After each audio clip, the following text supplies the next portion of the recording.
kusoo dhawaada channelkan FK Media fadlan hadaan ugu subtaa subscribe gambarka furosiyo kusoo gaaro muuqaal baan soo gelino waa Bilal ibn Rabah wuxuu ahaa nin aad ibaado u jecel habeen ayuu naftiisa la sheekaystay wuxuuna ku yiri rabbiyow haaskayga jannada waa tuma habeenkii ayuu seeday isagoo weyse qaba wuxuu ku riyooday ayadoo lagu leeyahay haaskaaga jannadu waa gabar madow ee waxay joogtaa meesha la yiraahdo Awdaad Bilal wuxuu yiri geedaas ayuu u soo noqnoqday dhor habeen dabadeed waxaan u soo weysaystay sidii aan u raadin lahaa gabadhaas madow ee ku nool meesha la yiraahdo Awdaad Bilal markuu yimid goobtii dadkii ayuu weydiiyay gabar madow oo joogta magaalada nin ayaa u jawaabay oo ku yiri ma waxaad rabtaa gabadha madow ee waa Bilal baa yiri oo ma gabar waalan baa ninkii ayaa yiri war gabadha aniga ay adoon yahaan jirtay dabadeedna soomanaan jirtay maalin oo dhan habeenkii oo dhanna salaad ay dukan jirtay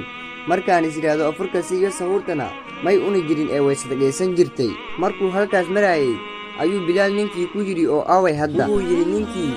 waan hurey oo hadda lama joogto meel miyagaas oo saaraha ayay ari u raadaan reero markaas ayuu tilmaamay Bilal jeeda ay higto halka gabadhu joogto goobtii markuu yimid ayaa Bilal uu arkay gabar madow oo ariga ku dhex tukanaysa oo ariga hagga dambe uu ka socdo waraabe hagga horena uu ka socdo waraabe oo aad moodo in ka hore awska tusaayo ariga kan dambena hagga dambe ariga ka ilaalinay markii ay ka soo jeestay salaadii asigoo leeyahay arimaha dhacay ayay ku tiri Bilal assalaamu calaykum waxa tahay ninkaygii jannada Bilal wuu yiri aad baan u la yaabay hadalkeedii iyo riyadeedii sida ay isku waafaqeen markaas ayuu Bilal gabadhii uga waramay qisadii riyadiisa iyaduna waxay tiri anigana sidoo kale waa la igu bishaareeyay inaad tahay ninkaygii jannada markay qisadu halkaas ay maraysay ayuu Bilal gabadhii weydiiyay bal iga waran labadan waraabe ee ariga ku ilaalinaya waxayna tiri Bilal haddii aad hagaajiso xiriirka adiga iyo Alle idinka dhaheeya adigana wuu ku hagaajinayaa xiriirka idinka dhaheeya cid kasta